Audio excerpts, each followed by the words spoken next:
السلام علیکم ناظرین اینڈ ویلکم ٹو میشفا. فائق محمود آپ کی خدمت میں حاضر ہے. ناظرین، محرم اسلامی ہجری کیلنڈر کا سب سے پہلا مہینہ ہے. بینگ اے مسلم بہت ساری ایسی چیزیں ہوتی ہیں جو ہمیں پتہ ہونی چاہیے لیکن ہمیں نہیں پتہ ہوتی، اور کچھ ایسی چیزیں ہیں جو ہمیں آلریڈی پتہ ہوتی ہیں لیکن میں پھر بھی ان کو دہرا دوں گا. تو سب سے پہلی چیز یہ ہے کہ حضرت علی اصغر کربلا کے سب سے چھوٹے شہید تھے. وہ صرف 6 مہینے کے تھے اور انہیں ایسے زہریلے تیر سے شہید کیا گیا تھا جو گھوڑوں کے لیے استعمال کیا جاتا تھا. نمبر 2، کربلا کی جنگ کے اندر صرف ایک ہی مرد بچا تھا اور وہ تھے حضرت امام زین العابدین. انہوں نے جنگ نہیں لڑی تھی کیونکہ وہ بیمار تھے، اور حضرت امام حسین علیہ السلام کی فیملی کی باقی عورتوں کے ساتھ وہ قیدی بنے تھے. نمبر 3، حضرت امام حسین علیہ السلام کربلا کی جنگ کے آخری شہید تھے. ان کا سر کاٹ دیا گیا تھا اور یزید کی فوج نے ان کے سر کے ساتھ کربلا کی تمام جگہوں پر گشت کی تھی. نمبر 4، حضرت امام حسین علیہ السلام کوئی فوج لے کر نہیں گئے تھے. ان کے ساتھ خاندان کے 72 لوگ تھے اور صرف پیروکار تھے. نمبر 5، کربلا کی جنگ کے سب سے پہلے شہید مسلم ابن عقیل تھے. انہیں امام نے کوفہ کے لوگوں کے لیے جواب دے کر بھیجا تھا. انہیں یزید کے آدمیوں نے شہید کر دیا تھا. نمبر 6، حضرت امام حسین علیہ السلام کوفہ رہنمائی کے لیے گئے تھے، جنگ شروع کرنے کے لیے نہیں. کوفہ کے لوگوں نے امام کو بتایا کہ وہ یزید کے ظلموں کا شکار تھے اور حضرت امام حسین علیہ السلام کی مدد کی ضرورت تھی، اس لیے ان کو کوفہ بلایا گیا تھا. نمبر 7، حر وہ آدمی تھا جس نے حضرت امام حسین علیہ السلام کے خاندان کو پانی لینے سے روکا تھا.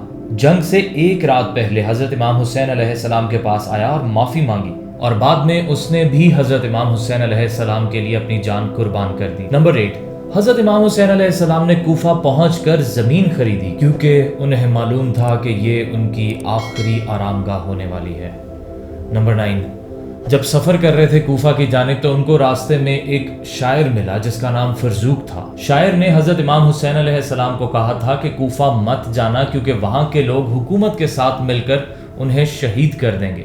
نمبر 10، ذوالجناح حضرت امام حسین علیہ السلام کا گھوڑا تھا. اسے خریدا اور اس کی دیکھ بھال بھی حضرت محمد مصطفیٰ صلی اللہ علیہ وآلہ وسلم نے کی تھی.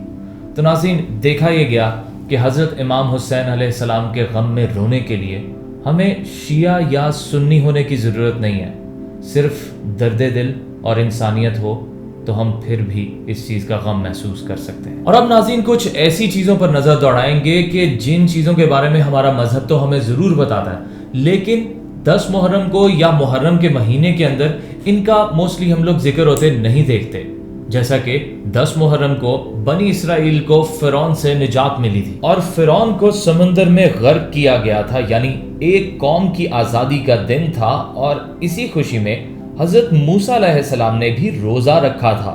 جب حضرت محمد صلی اللہ علیہ وآلہ وسلم مدینہ میں تھے تو انہوں نے بھی روزہ رکھا تھا اور صحابہ کرام کو بھی رکھوایا تھا. بلکہ حضرت محمد صلی اللہ علیہ وآلہ وسلم نے اعلان کروایا تھا مدینہ کی بستیوں میں کہ جس نے بھی ابھی تک کچھ نہیں کھایا وہ روزہ رکھے. حضرت محمد صلی اللہ علیہ وآلہ وسلم نے فرمایا تھا کہ ہم یہود و نصارہ سے موسیٰ کے زیادہ قریب ہیں، اور آپ صلی اللہ علیہ وآلہ وسلم نے 2 روزے رکھنے کا حکم دیا تھا کیونکہ یہود و نصارہ ایک روزہ رکھا کرتے تھے.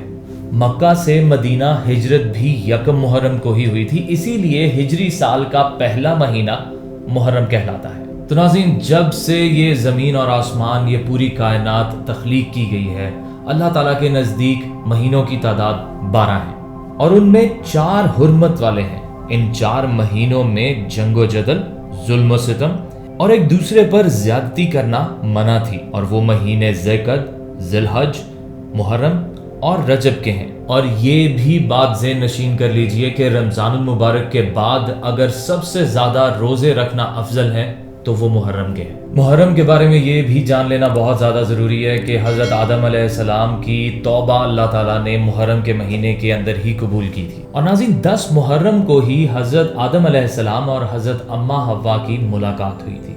10 محرم ہی وہ دن تھا جب حضرت نوح علیہ السلام کی کشتی جودی پہاڑ پر جا ٹکی تھی، اور 10 محرم ہی وہ دن تھا جب حضرت یونس علیہ السلام مچھلی کے پیٹ سے باہر آ گئے تھے اور اللہ تعالیٰ نے ان کی حفاظت فرمائی تھی.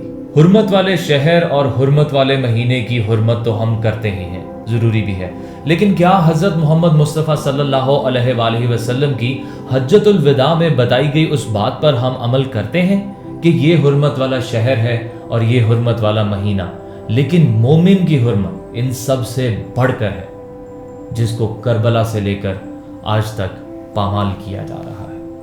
فائق محمود کو دیجیے اجازت، پھر ملاقات ہوگی، اللہ حافظ۔